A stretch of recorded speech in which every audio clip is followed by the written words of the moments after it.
ఇక్కడ శ్రీమద్ భాగవతం దశమ స్కందం నుంచి యశోద కృష్ణుని కట్టివేయుట అనే అధ్యాయం మనం చదువుతున్నాం. నిన్న మనం మొదటి శ్లోకాన్ని చర్చించాం. ఇక్కడ దామోదర యొక్క లీల గురించి ఇక్కడ వర్ణించబడుతుంది. సో యశోదమై ఆమె స్వయంగా ఎంతోమంది గృహ పరిచారకులు ఉన్నప్పటికీ తానే స్వయంగా కృష్ణుని పట్ల అపారమైనటువంటి ప్రేమ వల్ల ఆమె స్వయంగా పెరుగును చిలుకుతూ కృష్ణుడికి వెన్న తీయడం కోసం ఆమె చిలుకుతూ ఉంది. ఎందుకంటే కృష్ణుడు ఇతర గృహాలకు వెళ్ళి అక్కడ వెన్నను దొంగిలిస్తూ ఉన్నాడు. సో అందువల్ల చాలా సుగంధమైనటువంటి నందమహారాజు 9 లక్షల ఆవులు ఉన్నాయి. 9 లక్షల ఆవుల్లో ప్రత్యేకమైనటువంటి ఆవులను యశోదమై గుర్తించి వాటిని సెలెక్ట్ చేసుకొని ఆమెనే ఆ ఆవులను మేపుతూ ఆవులకు సుగంధమైనటువంటి యొక్క గడ్డిని వేస్తూ ఆవులను అంటే జాగ్రత్త సేవ చేస్తూ ఆ పాలను ఆమెనే తీస్తూ యశోదమయ్యే పాలను తీస్తూ ఉంటుంది. ఈ ఆధునిక కాలంలో మిషన్లతో పాలు తీస్తూ ఉంటుంది. మిషన్లతో పాలు తీస్తే రక్తం వస్తుంటుంది, అది చాలా పాపం. పాలు తీయడం చాలా సులభం, చిన్నపిల్లలు కూడా పాలు తీయచ్చు. సో యశోదమయ్య స్త్రీలు కూడా పాలు తీయచ్చు. అప్పుడు యశోదమయ్య పాలు తీస్తూ ఆ పాలను తీసుకొచ్చి ఆ సుగంధమైనటువంటి యొక్క పాలను మరగబెడుతుంది. అందరు పెరుగు చేస్తుంది, అందరు వెన్న తీస్తుంది, నెయ్యి చేస్తుంది ఆమె స్వయంగా. సో నిన్న అది మనం చర్చించాం. యశోదమై ఆ విధంగా ఆ వెన్నను చిలుకుతూ ఆ పెరుగును చిలుకుతూ అంటే అప్పుడు అక్కడ కృష్ణుడు లేడు, ఆ కృష్ణుడు పడుకొని ఉన్నాడు. ఆ రోజు ప్రత్యేకంగా కృష్ణుడు లేవలేదు, కొంచెం ఆలస్యంగా నిద్ర లేచాడు. మామూలు కృష్ణుడు లేచినాడంటే మళ్ళీ యశోదమై పెరుగును చిలుకలేదు కాబట్టి ముందుగానే లేస్తుంది. మామూలుగా గృహాల్లో కూడా అదేవిధంగా స్త్రీలు ముందుగా లేస్తారు. వాళ్ళు ముందుగా లేచేసి గృహ కార్యక్రమాలన్నీ కూడా చేస్తూ ఉంటారు. ఆధునిక కాలంలో స్త్రీలందరూ 7 గంటలకు 7:30కు లేస్తూ ఉంటారు. కానీ స్త్రీ అంటే గృహిణి అంటే గృహ కార్యక్రమాలు ఉంటాయి. వాళ్ళు ఎన్నింటికి లేస్తారు? మామూలు 4ంటికి 3:30కు లేస్తారు. మనం చూడవచ్చు గ్రామాల్లో ఇంటి ముందు వాళ్ళు పేడతో అలుకుతారు, తర్వాత ముగ్గు వేస్తారు. ఈ రోజుల్లో అందరూ కూడా ఇంటి ముందు బండలు వేసుకుంటూ ఉంటారు, ఎందుకంటే అలకాల్సిన అవసరం. అలాగా శాస్త్రీయమైనటువంటి ఇంటి ముందు పేడతో ఉండడం ద్వారా అది వైదిక సంస్కృతికి చేయడం, తర్వాత అది మన యొక్క ఆరోగ్యానికి కూడా మంచిది. ఇంటి ముందు పేడ అలకడం ద్వారా వాళ్ళు ఉదయమే లేస్తారు, వాళ్ళు పేడ అలుకుతారు, తర్వాత ఆవులను చూసుకుంటారు, ఆవు పాలను తీస్తారు, ఇల్లంతా ఊడుస్తారు, ఇల్లంతా కడుగుతారు. అందరు లేచిన తర్వాత పని కాదు కదా. ఇవాళ భర్త ముందు లేస్తాడు, భర్త బాసనలు తోముతాడు, పిల్లలతో పని చేస్తారు, భార్య మాత్రం పడుకుంటుంది. ఎందుకంటే భార్య ఆఫీస్ వెళ్తుంది, ఆమెకు ఎక్కువ శాలరీ వస్తుంది కాబట్టి. యాక్చువల్లీ భర్తలు కాదు చేసేది పని, భార్యలు చేయాలి, స్త్రీలు చేయాలి పని. అందుకే గృహిణి అంటే గృహాన్నంతా కూడా అలంకరించాలి సుగంధమయ ద్రవ్యాలతో. సో ఇక్కడ తెలుసు యశోదమ్మకి కృష్ణుడు లేచినాడంటే మళ్ళీ ఇంకా పెరుగు చిలుకనియాడు. అందుకే చిన్నపిల్లలు ఉన్నారంటే వేరే పనులు ఏం చేయలేము. కృష్ణుడు లేసే ముందే ఆమె చిలుకుతుంది. సో అప్పుడు కృష్ణుడు లేడనమాట, ఆమె పెరుగు చిలుకే ఉంది. సో ప్రతి క్షణం కృష్ణుడు పక్కకే ఉంటుంది యశోదమ్మ. సో ఆ కొంచెం కాలం ఆ యొక్క విరహాన్ని ఆమె తట్టుకోలేక ఎప్పుడు కృష్ణుడి దగ్గరే ఉంటుంది. కృష్ణుడి యొక్క ముఖార విందాన్ని చూస్తూ ఉంటుంది, కృష్ణుడికి సేవ చేస్తూ ఉంటుంది, కృష్ణుడితో మాట్లాడుతూ ఉంటుంది, కృష్ణుడికి పాలిస్తూ ఉంటుంది. బట్ ఈ క్షణంలో పెరుగు చిలుకుతుంది. అది కృష్ణుడి కోసమే, అది కృష్ణుడి కోసం అయినా కానీ అప్పుడు కృష్ణుడు లేడు.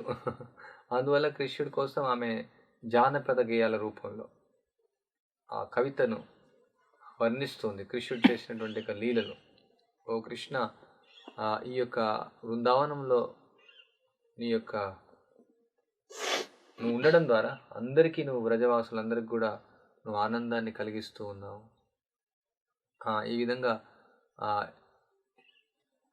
నీ యొక్క తల్లికి అంటే నాకు ఎంతో ఆనందాన్ని కలిగిస్తున్నావు, వ్రజవాసులందరికీ కూడా ఆనందాన్ని కలిగిస్తున్నావు, గోవులన్నిటికీ కూడా ఆనందాన్ని కలిగిస్తున్నావు, గోప బాలికలందరికీ కూడా ఆనందాన్ని, గోపులకు అంతా కూడా గోప బాలకులకు అంత ఆనందాన్ని కలిగిస్తున్నావు. తర్వాత పూతన, శకటాసుర, అగాసుర, తృణావర్త, బకాసుర, ఇక కాళీయ, ఇవన్నీ లీలలను చేస్తూ ఉన్న ఆమెను స్మరిస్తూ కీర్తిస్తూ ఆమె యొక్క వెన్నను తీస్తూ ఉంది, పెరుగును చిలుకుతూ ఉంది.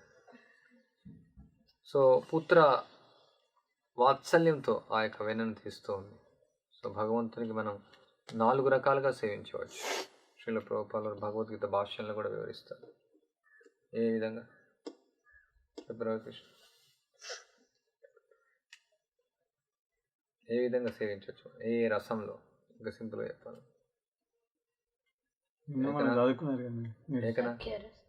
నువ్వు ఏకనాదా? 4 రసాలు, 5 రసాలని చెప్పొచ్చు, బట్ 4 ముఖ్యమైనటువంటి, అంటే వైష్ణవులు, గౌడీయ వైష్ణవులు.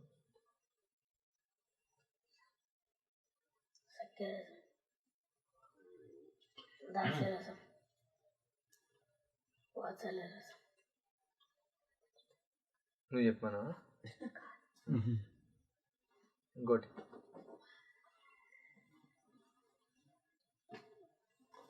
మరి చెప్పు. సో దాస్య, సఖ్య, వాత్సల్య, మాధుర్య రసాల్లో సేవించవచ్చు. శాంతరసం కూడా ఉంది. సో ఈ విధంగా ఇక్కడ ఆ రసాల్లో భగవంతుని సేవిస్తూ జీవులందరూ కూడా, అంటే భగవంతుని సేవను చేస్తూ వాళ్ళు భగవంతుడితో సంబంధాన్ని కలిగి ఉంటారు. సో ప్రత్యేకంగా బృందావన వాసులు, ప్రత్యేకంగా ఇక్కడ యశోదమై వాత్సల్య రసంలో ఆమె కృష్ణుని సేవిస్తూ ఉంది, అంటే కృష్ణుని ఒక పుత్రునిగా సేవిస్తూ ఉంది. సో ఇక్కడ ప్రభుపాల వారి యొక్క భాష్యంలో వివరిస్తూ ఉన్నారు, మనం ఈ యొక్క వ్రజవాసులందరినీ కూడా మనం అనుసరించాలి. అనుసరణ, అనుకరణ. అనుసరించడం అంటే వాళ్ళ యొక్క అడుగు జాడల్లో నడవడం, వాళ్ళు ఇచ్చినటువంటి ఆదేశాలను వినడం, వాళ్ళని సేవించడం బేసికల్గా. కానీ వాళ్ళు అనుకరించడం అంటే వాళ్ళు చేసినట్టు చేయడం కాదు. అనుకరణ, అనుసరణ. సో అనుకరించడం అనేది మనం చేయలేము ఇక్కడ.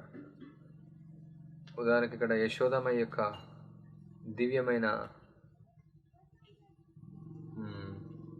తన్మయత్వం, కృష్ణుడికి పెరుగు చిలికేటప్పుడు ఆమె యొక్క ఏ విధంగా తన్మయత్వాన్ని ప్రదర్శిస్తుంది, ఆమె యొక్క దివ్యమైన శరీరం ఏ విధంగా అలంకరించబడింది అనేసి వివరిస్తున్నారు సుఖదేవ్ గోస్వామి.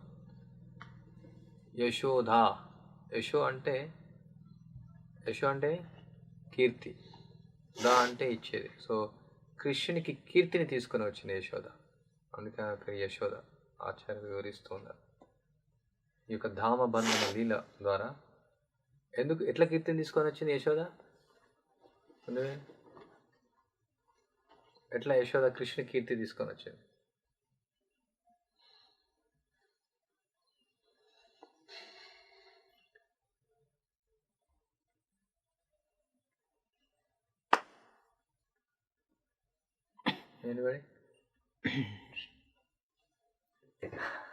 ఎట్లా తీసుకొచ్చింది యశోద కృష్ణుడికి కీర్తి?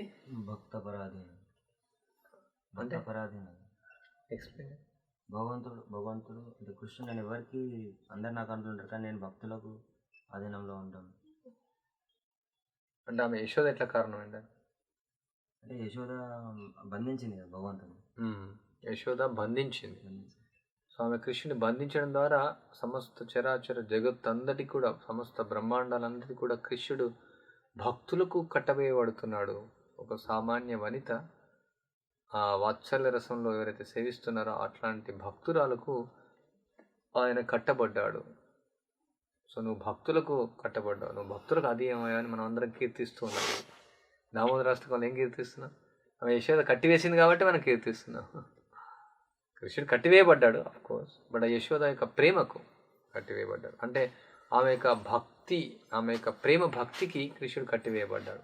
సో ఆ విధంగా యశో అంటే కృష్ణుని కీర్తించడం.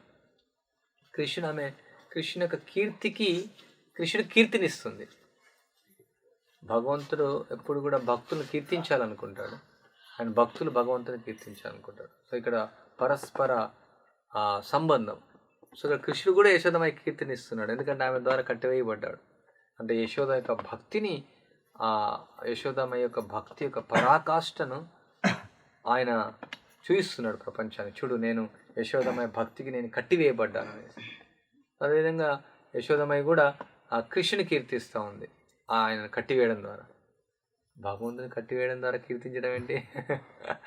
ఎవరికైనా కట్టివేసినామంటే ఎవరైనా దొంగతనం చేసినప్పుడు, లేదంటే ఎవరైనా తప్పు చేసినప్పుడు వాళ్ళకు శిక్షిస్తారు, రాజు శిక్షిస్తాడు, లేదంటే జైల్లో కారాగారంలో శిక్షిస్తారు.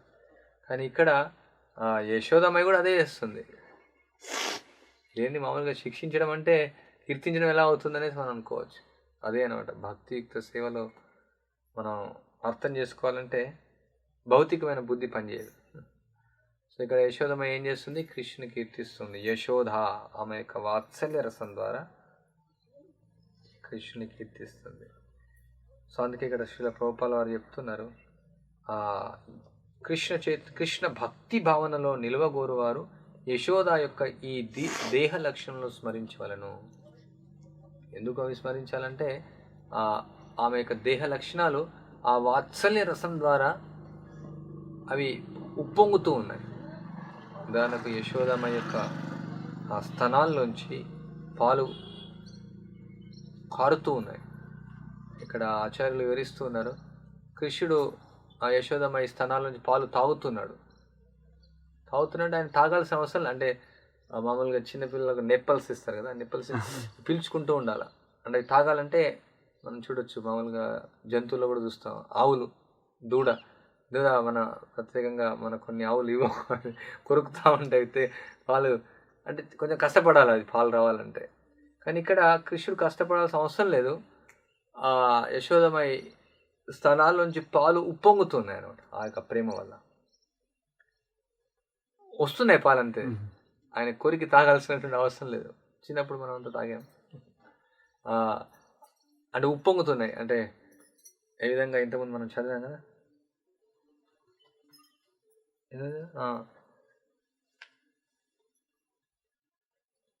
ఆమె యొక్క గాఢమైన పుత్రప్రేమ కన్నా ఆమె స్థలంలో క్షీరంతో తడిసి ఉండేటివి. ఇక్కడ అనువాదంలో ఉంది.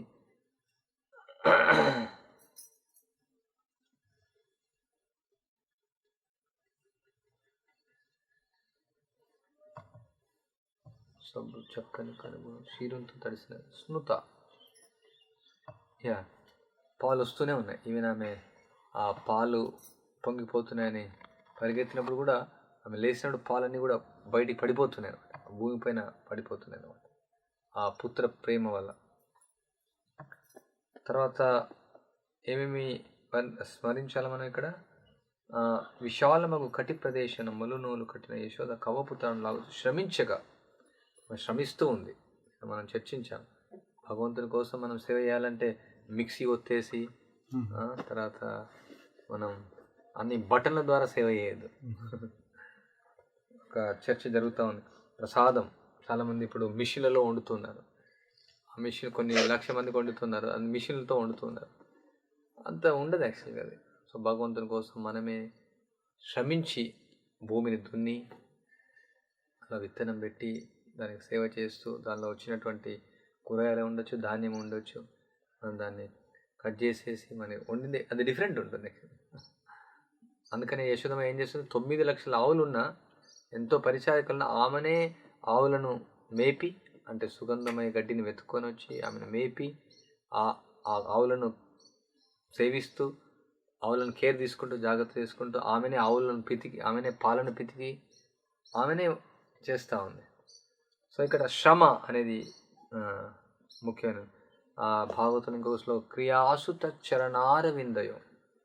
సో ఇక భక్తి అనేది ఓన్లీ మన హృదయంలోనే కాదు, ఈవెన్ యశోదమయ్య చాలా అత్యున్నతమైనటువంటి యొక్క రసంలో ఉన్నటువంటి ఆమె కూడా శ్రమిస్తూ ఉంది. ఊరికే కూర్చునేసి ఆయన స్మరిస్తాను, లీలను స్మరిస్తానని కాదు, లీలాస్మరణ ఒకటే కాదు. ఇక్కడ మనకు స్మరించమని చెప్తున్నాడు ఇక్కడ ప్రభుపాల వారు, మీకు చెప్తున్నారు ఆ యశోదమయ్య యొక్క.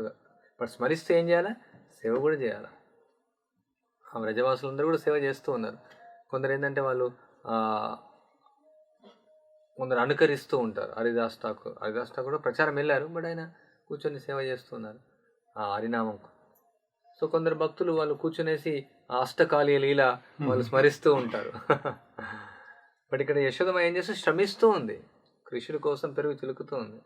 మహారాజు ఇప్పుడు ఉదాహరణ ఇస్తారు, భార్యకు భర్త పట్ల ప్రేమ ఉంది, నేను నిన్ను ప్రేమిస్తున్నాను, ఇంటికి రాగా నిన్ను తట్టుకోలేకుండా ఉండలేకపోతున్నాను, నిన్ను మర్చిపోయి ఉండలేకపోతే ప్రేమిస్తున్నాను చెప్తుంది.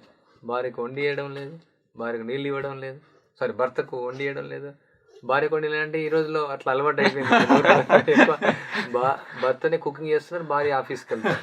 రియల్గా బెంగళూరులో తెలిసిన ఆయన నాకు ఆయన చెప్తూ ఉన్నాడు, నేనే మామూలు కుక్ చేస్తాను, ఎందుకంటే నాకు తక్కువ శాలరీ వస్తుంది, మా ఆవిడకి ఎక్కువ శాలరీ వస్తుంది, అంటే ఆమె కుక్ చేస్తే నేనే కుక్ చేస్తాను రోజు ఇంట్లో. ఆ అలవాట్లో పొరపాటు ఆ విధంగా వచ్చేది. సో ఇక్కడ ఏం చేయాలి, భర్తకు సేవ చేయాలి. ప్రేమ అంటే ఆ ప్రేమ ఏం చేయాలి, శ్రమ రూపంలో చాలా కష్టపడి ఉండాలా, లేదంటే నీళ్ళు తీసుకొని రావాలా, ఏదో శ్రమంగా ఉండాలి. సో ఇక్కడ కవ్వపు తాడును లాగుతూ ఉంది, శ్రమిస్తూ ఏమవుతుంది, కంకణములు ధ్వనిస్తూ ఉన్నాయి, అంటే తెలుస్తుంది అనమాట. గాజులు అంటాం మనం. దీని ద్వారా కూడా నేర్చుకోవచ్చు. ఆధునిక కాలంలో స్త్రీలు కంకణాలు వేసుకోవట్లేదు, ఎందుకంటే అదొక బరువు. సో అంత ప్యాషన్ అయిపోయింది. Jean pants, jean shirts, T shirts. స్త్రీల యొక్క స్త్రీ యొక్క ఏ విధంగా ఉంటే అదే సౌందర్యం వాళ్ళకు. ఈ రోజుల్లో ఏం చేస్తున్నారంటే తల్లిదండ్రులు స్త్రీలు పురుషులు సమానంగా చేయాలనేసి వాళ్ళ యొక్క ఏమంటారు, వాళ్ళ యొక్క రూపాన్ని మార్చేయాలని చూస్తున్నాడు. పుట్టుకతోనే వాళ్ళకు జీన్ ప్యాంట్ వేయడం, జీన్ షర్ట్ వేయడం, తర్వాత ట్రౌజర్స్, జీన్స్, నైటీస్, ఇవన్నీ నాన్ సెన్స్. నైట్ డ్రెస్ కూడా అంత నాన్ సెన్స్. అది పూర్వకాలంలో ఇప్పుడు యశోదమ్మ అంటే మనం స్మరించడం అంటే ఎందుకు, ఆ విధంగా మనం యశోదమ్మ అడుగుజాడున్నాం అంటే ఆమె చీర కట్టుకొనేసి, కంకణాలు వేసుకొనేసి, కుండలములు. ఈరోజు వాళ్ళు మొత్తం ఇప్పుడు చూడొచ్చు మనం వీధులలో స్త్రీలు ఎట్లా ఉంటారంటే మొత్తం పురుషులకు స్త్రీలకు తేడా లేదు. సేమ్ టైట్ జీన్స్ వేసుకొని, టైట్ టీ షర్ట్ వేసుకొని, మొత్తం వాళ్ళు వెంట్రుకలు ఈరబోసుకొని భూతాల్లాగా ఉన్నారు. రాక్షసుల్లాగా అని కూడా చెప్పలేదు. రాక్షసులు కూడా వాళ్ళకు సంస్కృతి ఉంటుంది. మండోదరి ఉదాహరణ చాలా పతివ్రత, రాక్షసులు కూడా పతివ్రత. మేబీ పూతన కూడా రాక్షసి. బట్ ఆమె వచ్చినప్పుడు పాలు ఇవ్వడానికి వచ్చినప్పుడు చీరతో ఉండి అక్కడ వర్ణించబడింది, ఎంతో దివ్యమైన సౌందర్యాన్ని కలిగి ఉన్నాయి. రాక్షసులాగా అంతే, వాళ్ళు ఏం ఈ భూతాల్లాగా వాళ్ళు తయారవుతున్నారు అన్నమాట. భూతాలు కూడా భయపడతాయి ఈ భూతాలు. అట్లా వాళ్ళ యొక్క పూర్వకాలంలో స్త్రీలు ఎప్పుడైతే వాళ్ళు వెంట్రుకలను వదిలివేస్తారో, అక్కడ అంటే ఉమ్మడి కుటుంబాలు ఉండేది, వాళ్ళ అత్తగారు లేదంటే అమ్మగారు మందలించేది, భూతంలా ఉన్నాను అనేసి, దయ్యంలా ఉన్నావు, ముడి వేసుకుంటారు అన్నమాట వాళ్ళు. సో ఇక్కడ యశోదమ్మ ద్వారా మనం నేర్చుకోవచ్చు, ఆమె వెంట్రుకలు ఏ విధంగా ఉన్నాయి, ఆమె కూరలంతా కూడా ముడి వేసుకొని ఉంది, ఆమె కంకణములు వేసుకొని ఉంది, కుండలాలు వేసుకొని ఉంది, పూలు మాలతీ పుష్పాలు రాలిపోయినాయి ఈ విధంగా. సో దీన్ని బట్టి మనం అర్థం చేసుకోవాలా ఏ విధంగా స్త్రీలు వాళ్ళు వస్త్రధారణ చేసుకోవాలనేసి, ఏ విధంగా స్త్రీలు ఉండాలనేసి. వైదిక సంస్కృతిలో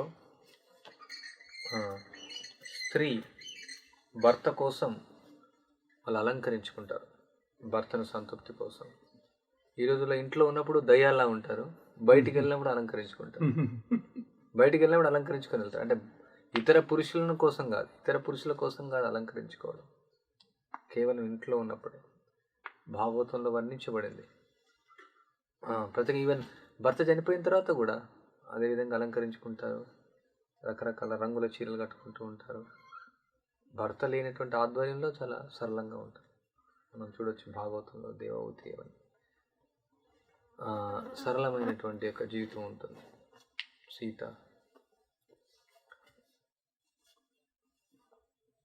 ఆధునిక కాలం అంతా కూడా చెడిపోవడానికి కారణం ఇదే. స్త్రీ వల్లనే మొత్తం అంతా కూడా నాశనం అయిపోయింది నాగరికత అనేది.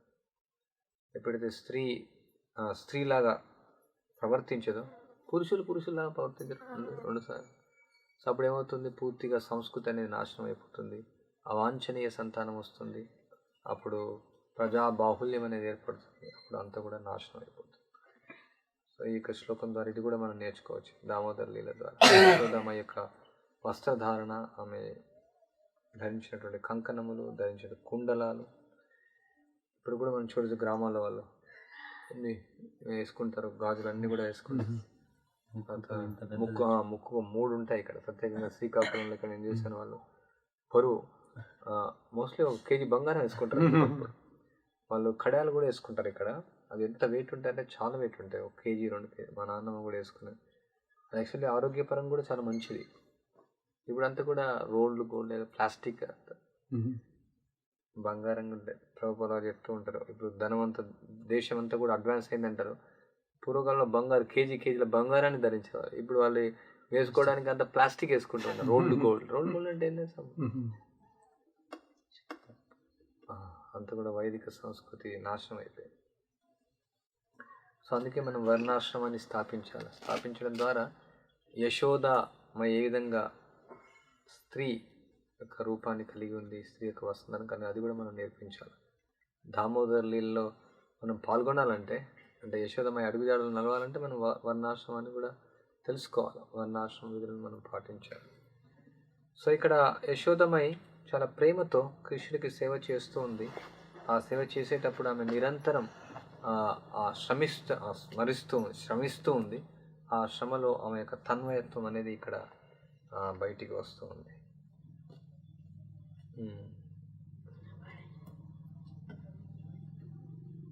ఇంకా ఇక్కడ శ్రీల ప్రభుపాల వారు చెప్తున్నారు, మనం యశోదమై కావాలనుకోవడం ఇది పచ్చి మాయావాదం. ఇక్కడ కృష్ణుడికి అంతరంగ సేవకులు ఉంటారు, మనందరికి కూడా స్వరూపం ఉంటుంది. ఆధ్యాత్మిక ప్రపంచంలో మనందరికి కూడా పొజిషన్ ఉంది, మనందరికి చైర్ ఉంది. అక్కడ మనం ఇక్కడ చైర్మన్ కావాలని చూస్తాము, అవసరం లేదు, ఆల్రెడీ అక్కడ చైర్ ఉంది, పర్మనెంట్ చైర్. సో ఆ చైర్ మనకు పర్మనెంట్గా ఫిక్స్ అయి ఉంటుంది అనమాట. ఆ చైర్లో ఎవరు కూర్చోరు, ఎంత పోటీ, అక్కడ ఎలక్షన్స్ ఏం లేవు, పోటీ ఏం లేదు, మన స్థానం మనకు ఉంటుంది అనమాట. సో ఆధ్యాత్మిక ప్రపంచంలో ప్రతి ఒక్కరికి ఒక ప్రత్యేకమైనటువంటి స్థానం అనేది ఉంది, మనందరికీ ఉంది, ప్రతి ఒక్క జీవికి ఉంది. మనం దాన్ని వదిలేసాం, మనం ఇక్కడికి వచ్చాం. సో ఇక్కడ మళ్ళీ తిరిగి మనం అక్కడ భగవంతుని యొక్క సేవకి వెళ్ళినప్పుడు మన స్థానం మనకు ఉంటుంది. కానీ యశోదమయ స్థానాన్ని మనం తీసుకోలేము. ఈవెన్ వాత్సల్య రసంలో సేవ చేసినప్పటికి కూడా మనం యశోదమై కాలేం. యశోదమై, నందమహారాజ్, రాధారాణి, అష్టసఖీస్, సో వీళ్ళందరూ కూడా అంతర్గత సేవకులు, వాళ్ళ యొక్క స్థానం చాలా ఫిక్స్గా ఉంటుంది. మనం యశోదమై కాలేం. యశోదమై అడుగుజాడల్లో మనం నడవచ్చు. కానీ మాయావాదులు ఏమనుకుంటారు, వాళ్ళు కృష్ణుడు కావాలనుకుంటారు, వాళ్ళు యశోదమై కావాలనుకుంటారు, గోపికలు కావాలనుకుంటారు. సో ఆ విధంగా వాళ్ళు ఆ స్థానాన్ని తీసుకొని వాళ్ళు ప్రాకృత సహజీయులు ఆ విధంగా చేస్తారు. ప్రాకృత సహజీయులు వాళ్ళు అందుకే ఆ స్థానాన్ని తీసుకుంటారు. గోపికల స్థానాన్ని తీసుకొని వాళ్ళు భక్తి అనే పేరుతో వాళ్ళు మైథునాన్ని అనుభవిస్తారు. ఆ స్థానాన్ని మనం స్వీకరించలేం. వాళ్ళ అడుగుజాడల్లో మనం నడవగలుగుతాం. సో మనం ఎప్పుడు కూడా యశోదమై కాలేం. కానీ యశోదమై అడుగుజాడల్లో మనం నడవచ్చు. మనం కృష్ణుడికి వాత్సల్య రసంతో సేవ చేయొచ్చు, వాత్సల్య రసంతో మనం సేవ చేయొచ్చు, అది సాధ్యమవుతుంది. యశోదమ్మ యొక్క అడుగుజాడలు నడుస్తూ ఆమెను స్మరిస్తూ మన వాత్సల్య రసంలో కృష్ణుడు సేవ. కానీ యశోదమై కాలం, యశోదమై సీట్ని ఎవరు ఆక్యుపై చేసుకో. అందుకని మన సీట్ కోసం ఎప్పుడు ప్రాకులాడాల్సిన అవసరం లేదు. మందిర అధ్యక్షుడు కావాలని, టెంపుల్ కమాండర్ కావాలని, లేదంటే జీబీసీ కావాలని మనం ప్రయత్నించాల్సిన అవసరం లేదు. మన స్థానం ఆల్రెడీ అక్కడ ఉంది. ఇది ఎట్లా పోయేది, ఇది టెంపరీ పొజిషన్. పర్మనెంట్ పొజిషన్ భగవంతునికి మనం ముక్తి హిత్వా అన్యతారూపం స్వరూపేణ వ్యవస్థిత. మనకి ఎప్పుడైతే ఈ భౌతికమైనటువంటి అస్తిత్వం అనేది పోతుందో మన స్వరూపంలో, దాన్ని స్వరూప సిద్ధి అంటారు. ఆ స్వరూప సిద్ధి మనకి ఎప్పుడైతే కలుగుతుందో మన స్వరూపం అక్కడ ఉంది. మనం కొందరు కృత్రిమంగా ప్రయత్నిస్తారు, నేను కృష్ణుడికి నా స్వరూపం ఏమో కొందరు అడుగుతూ ఉంటారు. ఒకసారి అడిగారు గోకుల్ చంద్రతో, మనం నా స్వరూపం ఏమైనా ఎట్లా తెలుసుకోవాలా, ఏది ఉండొచ్చు, మరి నేను కిచెన్లో సేవ చేయాలా, నాది గోపికల సేవ చేయాలా, నేను కృష్ణుడికి ఫ్రెండ్షిప్లో సేవ చేయాలా, లేదంటే నేను గోపికల మాధురి రసంలో రాసుల్లో ఉండొచ్చు, నేను ఏ ఉండొచ్చు అని అడిగారు. సో పార్ట్స్ క్లీనింగ్ ఏమని చెప్పారు, నీ యొక్క పర్మనెంట్ పొజిషన్ పాత్రలు కదా. ఆధ్యాత్మిక ప్రపంచంలో అందరి యొక్క సేవ దాస్య రసంలో సేవ అన్నమాట.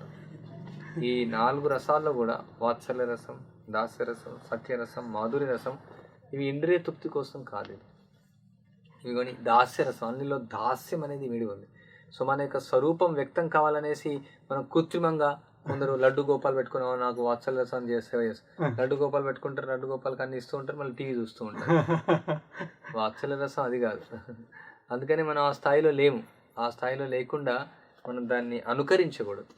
మనకి కేవలం మన యొక్క సేవ దాస్య రసం. అందుకే శ్రీల ప్రభుపాల వారు మనం మందిరాల్లో రాధాకృష్ణుల యొక్క విగ్రహాలు ఉన్నాయి, కానీ రాధాకృష్ణుల యొక్క స్టాండప్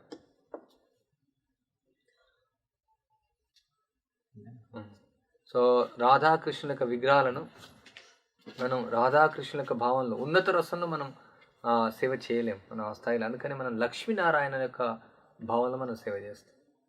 అంటే మనం చేసేటువంటి పూజ ఐశ్వర్య భావంలో మనం చేస్తున్నాం. ఇక్కడ యశోదమయ్య చేసే ఐశ్వర్య భావన కాదు, ఇది వాత్సల్య రసం. కృష్ణుని కట్టేస్తుంది, కృష్ణుని బెత్తం పట్టుకొని కొడుతుంది, మనం దాన్ని ఆ విధంగా ఆలోచించకూడదు మనం. అందుకనే రాధాకృష్ణకి వారతి సమయానికి చేయడం, శంఖాన్ని పూరించడం, భగవంతునికి షోడశోపచార పూజ అంటారు దీన్ని. షోడశోపచార పూజ రాధాకృష్ణకి అవసరం లేదు, రాధాకృష్ణ అవసరం. షోడశోపచార పూజ అది రసాభాస అవుతుంది. కానీ ప్రభుపాల వారు ఎందుకు ఆ విధంగా మనకు నిర్దేశించారంటే మనం ఇంకా కూడా సాధనా భక్తిలో ఉన్నాం కాబట్టి, మనం రాధాకృష్ణ పూజ చేసే అర్హత మనకు లేదు కాబట్టి విగ్రహాలు రాధాకృష్ణ, బట్ భావన మాత్రం లక్ష్మీనారాయణక. ఆ పూజా విధానం లక్ష్మీనారాయణ ఐశ్వర్య భావంలో మనం సేవ చేస్తాం. గజవాసులు ఐశ్వర్య భావం చేయలేరు. అక్కడ గోపికలు వచ్చి నారాయణ అక్కడ నిలబడుతుంది, కృష్ణుడు ఎక్కడ అడుగుతున్నారు, నారాయణ లెక్క వేయట్లేదు వాళ్ళు. ప్రణామం చేయొచ్చు వాళ్ళు, బట్ కృష్ణుడి కోసం తిరుగుతున్నారు, నారాయణ లెక్క వేయట్లేదు వాళ్ళు. సో వాళ్ళ ఆ భావన, మనం ఆ భావనలోకి ఇంకా రాలేదు. అందువల్ల మనం టూ మచ్గా ఉన్నత స్థాయిలో మనం ఆలోచించాల్సిన అవసరం లేదు. సింపుల్గా మన యొక్క స్థితి అంటే మనం దాస్య రసం. ఇప్పుడు మనందరం కూడా కృష్ణుడికి దాసులు. మన యొక్క స్వరూపం ఏమి? జీవేర స్వరూపే కృష్ణ నిత్య దాస్. దాస్ అంటే ఏం చేస్తాడు? ఏదైనా చేస్తాడు, ఏ సేవనైనా చేస్తాడు. కృష్ణుడి యొక్క తృప్తి కోసం ఏదైనా సేవ చేయడం, అది మన యొక్క రసం. ఓ నాకు ఈ సేవ ఇష్టం లేదు, నాకు ఆ సేవ ఇష్టం లేదు, ఆ సేవ చేయాలని ఉంది, ఈ సేవ చేయాలని ఉంది, అందులో నాకు ఇష్టం వస్తుంది, ఇందులో ఇష్టం, అది ఒకటే రసం. ఏ రసం? దాస్య రసం. అన్ని రసాలు మనం రకరకాల రసాలు తయారు చేస్తారు. చింతపండుతో రసం చేస్తారు, మామిడి పండుతో రసం చేస్తారు, పప్పుతో రసం చేస్తారు, నిమ్మకాయతో రసం చేస్తారు, నీళ్ళతో రసం చేస్తారు. ముందర ఏమన్నా నీళ్ళు వేస్తారు, ఏమైనా టమాటాతో రసం చేస్తారు. మన మెయిన్ రసం ఏంటంటే కృష్ణుడితో ఉన్న రసం దాస్య రసం. కృష్ణుని యొక్క కృష్ణార్తే అఖిల చేస్తా. కృష్ణుడు అఖిల రసామృత సింధు, అన్ని రసాలను ఆయన ఆస్వాదిస్తున్నాడు. మనం ఒకటే ఒక రసం ఏంటంటే ఈ ఇంద్రియ తృప్తిని వదిలేసి, ఇంద్రియ భోగాన్ని వదిలేసి ఆయనకు ఆ రసాన్ని ఇవ్వడం, మనం దాస్య రసంలో ఆయన సేవ చేయాలి. ఆ విధంగా మనం రసాన్ని ఆస్వాదిస్తాం. సో ఇక్కడ యశోదమయి పుత్ర వాత్సల్యంతో తన యొక్క దివ్యమైనటువంటి యొక్క లక్షణాలను ఆమె చూయిస్తుంది. ఆమె యొక్క కురుల నుంచి మాలతీ పుష్పాలు రాలిపోతూ ఉన్నాయి. గాఢమగు పుత్ర ప్రేమ వల్ల ఆమె స్తనాల నుంచి ఆ క్షీరాలని కూడా, ఆమె యొక్క స్తనాలని కూడా క్షీరంతో తడిసిపోయినాయి. కంకణాలు ధ్వనిస్తూ ఉన్నాయి, కుండలాలు ఊగుచూ ఉన్నాయి, దేహం అంతా కూడా కంపిస్తూ ఉంది ఆ యొక్క సేవ వల్ల. సో మనకు ఎట్లా వస్తుంది తన్మయత్వం? సేవ ద్వారా.